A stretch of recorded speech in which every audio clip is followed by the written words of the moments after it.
Good afternoon, everybody. It is your coach, and I am here to provide another video instructional lesson.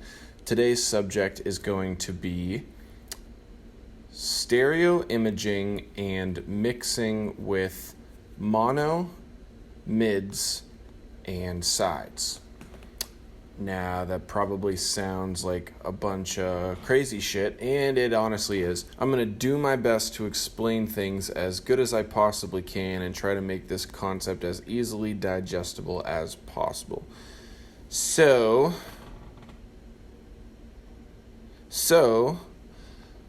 let's go to Ableton. Okay, so here we are in Ableton, and I'll show you the little demo track that I worked up in a second, but first of all, we need to explain what exactly is mono, what exactly is stereo, what are mids, what are sides. So I have this Serum patch. It is the initial Serum patch, and we're just going to put a note.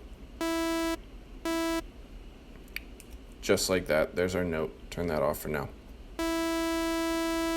Okay, so this sound is already in mono. Mono meaning it is coming out of monaural or monophonic sound reproduction, often shortened to mono, is sound intended to be heard as if it were emanating from one position.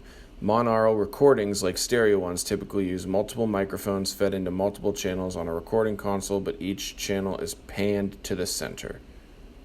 Alright, so that's not the best definition, but I'll explain it in stupid people terms, which is what I tend to use for my language of choice. Mono is when it's coming only exclusively in the center. I can prove this to you by pulling up a stereo imager and look at this spectrum. This isn't doing shit. Look at this spectrum, okay? And let's look at this sound, okay? There it is, right there in the center only. Nothing's over here. This is the left channel. This is the right channel. Nothing's over here. Nothing's over here. It's just right here in the center. If I turn on the mono switch on this utility, it's going to be the exact same because this sound that we're generating from Serum doesn't have any sort of stereo imaging. Okay. Same exact thing. Cool. We're on the same page. All right. So what are mids and what are sides? When I say mids, I'm not talking about mids as in EQ. I'm talking about mids as in the mid channel. So what we're going to do is we're going to go up and grab an EQ8, bring it in, and we're going to switch the mode from stereo to M/S, that stands for mid/side. We're going to take a look here, okay? I'm going to play this sound, and this is M. M stands for mids. These are your mids. Let's see what it looks like. Looks like exactly what it looked like if it was in stereo. Cool. That's what your mid EQ looks like. Let's turn it to sides and see what it looks like. It looks like absolutely nothing because there's absolutely no side information at the moment. There's no side signal. Nothing is creating stereo imaging with this sound. It's a mono sound, as we've been over probably 9 times. Okay, how do you get sounds to be stereo? Well, if you don't already know, I can briefly show you. There's a multitude of ways to do it. In Serum, if I were to turn up the unison, there is automatically some stereo imaging that goes on with the detune. Some sounds are panned to the left over here, and some are to the right. At least I'm pretty sure what that means. I'm not entirely certain, but I know that there's certainly some stereo imaging coming out when you do this. I could prove it to you by showing you this. Look at all that shit all over the fucking place. Literally everywhere. And now, on our side channel in the EQ8, we see that there is now information coming through. Our spectrum analyzer is now lighting up because there is a spectrum to be analyzed. Very nice. Cool. That's one way to generate stereo. Another way to generate stereo is to use the Ozone Imager 2. This is my stereo imager of choice nowadays, formerly Ozone 7 imager, but this is simpler and it's free, so that's why I'm using it. I am going to turn the stereo-wise on. Preferentially, I go all the way up to 20 milliseconds, turn it to this mode, because this mode just sucks. I don't know why it's there. And we're going to turn the width up. And I'm going to get that little dot all the way down as close to 0 as I can for the widest sound without crossing 0. If it crosses 0, that means there's phasing going on. Oh shit, we'll talk about that more in a minute. Okay. So as you can see, it's teetering right on the line of being past the 0, but not quite past the 0, except for when the sound stops, which those are just artifacts. We don't really need to worry about those. The root sound is not phasing. However, if I go in and I turn the unison all the way up and I keep that imager as wide as it is functioning right now and expanding the sound, we are now going to be expanding a sound that already has stereo imaging by default. Watch what happens. That is going way past 0. Way past 0. Much past 0. Much towards -1 on the polarity measure, whatever this is. I'm not quite sure. Again, I speak stupid people terms. It's probably good because you probably do too. So now I'm going to show you why that's bad, okay? It's important to understand why too much stereo is a bad thing. Let me take this utility tool and put this at the end of the chain now, and I'm going to turn on the mono switch, and we're going to see how different this sounds. Remember, this little guy is going all the way down here, which means we got hell of phasing going on. Off. How much quieter is that sound in mono than it was in stereo? The answer is way many bigger quieter. And like I said, the reason for that is because of the phasing. So let's go back into Serum. We're going to turn the unison all the way back down just so we have this one single voice coming out of Serum, and make sure that we're still not phasing. Okay, so we're back to normal as we were. Now, the reason why I like Ozone Imager 2 is because it's, for the most part, pretty non-destructive. Non-destructive meaning that the difference between the way it sounds in stereo and in mono, so stereo meaning that right there, compared to mono meaning that right there, it's pretty sparse. They sound very similar. Very similar. And as we just showed, that's not always the case. A lot of the time, it sounds very different, very quieter, very shittier. So now what I'm going to show you is exactly what happens to stereo when you play it in mono. So we're going to turn our mono switch on. As you can see right here, we have our mid information in this EQ. There's our mid information. Okay? I'm going to put a low pass filter on there, and I'm just going to turn it all the way down. So this is pretty much non-existent now. Okay? Let's turn our mono off real quick. Let's look at the side information, and let's play the sound. As you can see, the side information is coming through, and we can still hear the audio. We can hear the sound. When I turn this mono switch on, listen to what happens. You can see that there's signal coming through. You can see the signal in multiple places, but you don't hear jack shit because all of that stereo information is phasing out. This becomes a problem when you're doing your mix down. If you have a sound that is excessively phasing because it's been way too stereoized, that needs to be fixed, because if you play this track in mono, which some systems, some clubs, some whatevers do, your song's going to sound totally different than the way it sounds in a pair of headphones. You don't want that. The best mix downs sound good in mono and in stereo. I promise you. There's never been a mix down in the history of mankind that sounds good in stereo and bad in mono and is regarded as a good mix down. That's just not how it goes. Okay? So, once again, turn the mono off. Turn the mid channel all the way back up. Actually, just turn this EQ8 off and we get our sound. Sounds like that. Sounds good. Cool. So stereo imaging and mid and side and mono and all that shit gets really interesting when you're actually doing your mix down of your track, okay? There's certain elements that need to be in certain places, okay? The lead sounds of your song should be as present in mono as they are in stereo. Let me say that again one more time, a little bit differently. They should be as audible when you switch the track to mono as they are in stereo.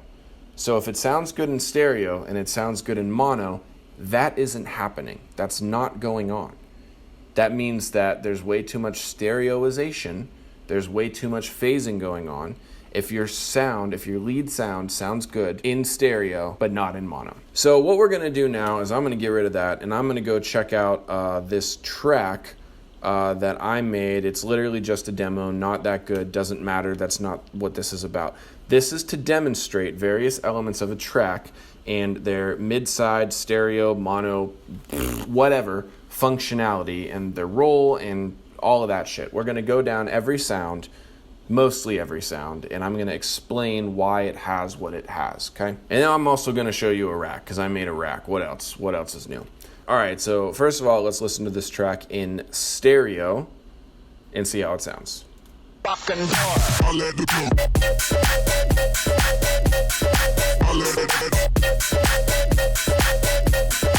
And yeah, I did a house one this time. Sorry, guys. I am not only going to produce dubstep for these tutorials because there's people here that probably are making things other than dubstep. It's important that we include them too. So, as you can hear, it sounded pretty good in stereo, if not, really good by whatever standards you're using. I think it sounded pretty good. When we switch it to mono, we're going to take a listen and see what the difference is. Okay.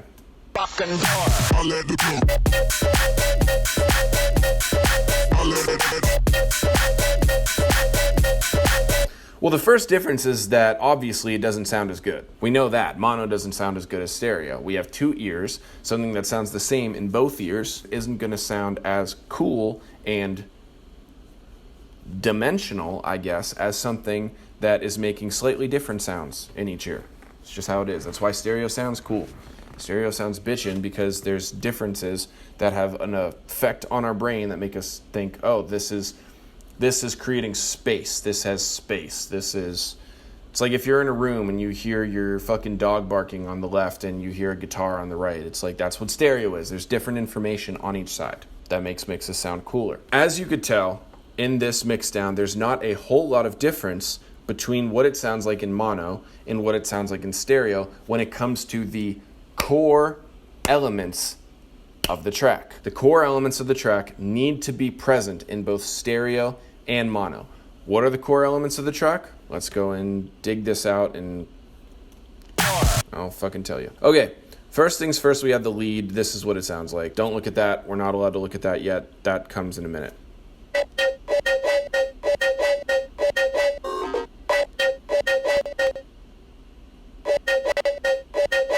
Cool. Let me turn that mono back on. I have multiple monos, by the way. Don't get tripped up.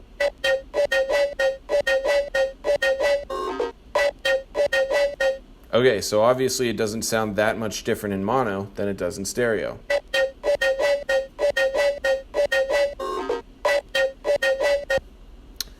Now, let me explain why. Why was because I heard that it was phasing hard as fuck, and I adjusted accordingly. So what I did is I went ahead and I made a rack. It's called Crank Dat Midside Separator, and if you're watching this video, that means that you can download it in the racks folder and use this yourself. What this does is that there's separate controls for various parts of the sound in regards to stereoization. First of all, there's OTTs here. That's not what we're talking about, but that's a little bit extra. If you really know what you're doing and you want to sauce it up on the mid and the side separately, then you can. What we're going to look at is the mid gain and the side gain. As we were looking at that EQ8 that we had switched to mid and side mode, there's different information coming through on the middle channel and the side channel, okay? This separates those. This controls the volume of the side channel. Let me show you what this sounds like. So if I turn this all the way up, here's what it sounds like. Hella side information, okay? This is a post mono. This is the same thing as just clicking the mono button. Let's listen to what it sounds like, because it's loud as fuck on the sides, but remember what happens to the sides. Turn on the mono. It's still quiet when all that's coming through are the mids. Again, side information, the side channels, whatever you want to call them, the sides are going to phase out. You're not going to hear them. Whatever you hear in the sides, whatever is doing side shit when you're hearing your mix on any of your instruments, it's not going to be there in mono. It's just not. When you switch it to mono, it's gone.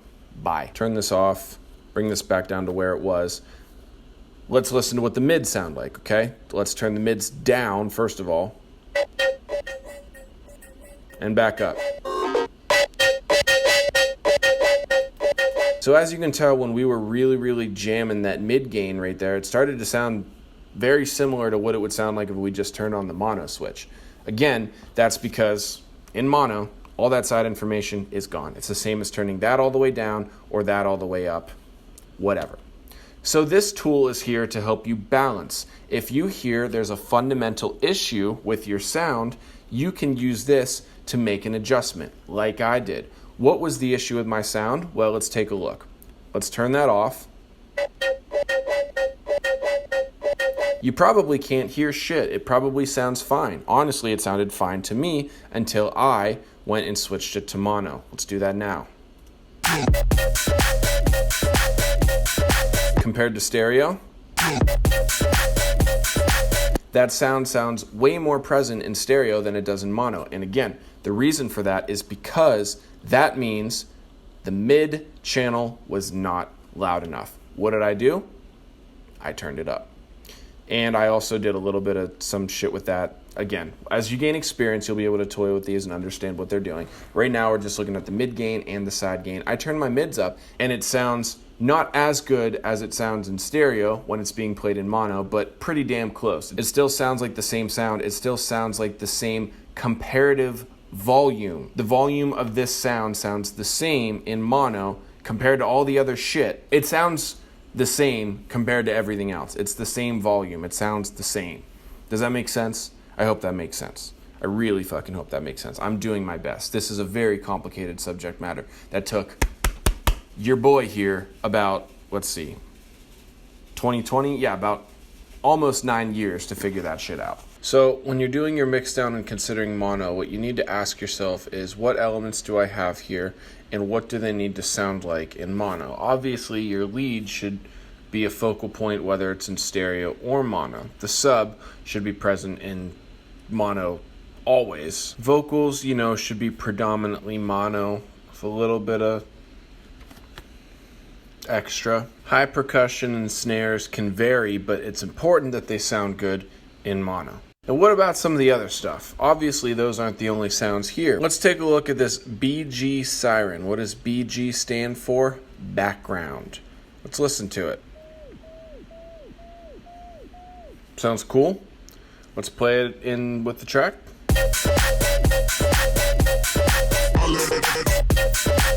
So you can kind of hear it. It's not super present. It's very much, it's like a background sound. It's an accessory sound. It's not the driving sound. It's not a lead, but it's there and it's adding flavor to the mix. Check out my mid-side separator here. I got the side jacked pretty high up and the mid is pretty far down. So what does this mean? Well, let's play it in mono and you tell me.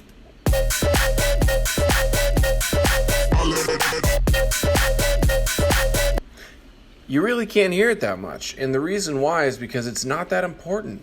It doesn't really need to be there in mono. It would actually probably be more distracting if it was there in mono compared to if it were only there in stereo. When it's in stereo, it's doing its thing on the sides. It's doing its thing over here. Not here. It's doing its thing over here. The lead is doing its thing right here and a little bit over here, but pretty much right here. Not quite like that, but like right here. That siren is doing stuff over here. It doesn't need to be as present as the lead, per se. Anyway, so yeah, that's a sound that could perhaps be more side dominant to fill space in the mix, and it's okay if it's not as present when you play the track back in mono. So again, talking about that siren, to go full circle here, I'm going to show you exactly what this is going to sound like after I've made these changes with the mid and the side gain. Here we are again in the Ozone Imager. This is a free plugin once again. We're just looking at the Stereograph, I think this is called. I don't know, stupid people speak. I'm not quite sure. You can maybe find out if you're curious, but it doesn't really matter. Let me play the sound and let's check out how the polarity looks.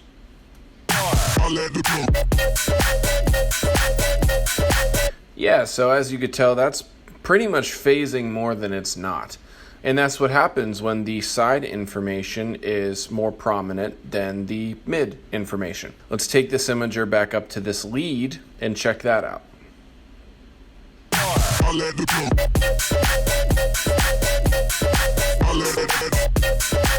As you can see, it's pretty much up here, and it's not really going down that far at all, like ever. So that lead staying in the center there is helping it stay present even when we switch over to mono. Now let's take a look at some of these high percussion real quick. Soloing the high percussion and playing it, and in mono.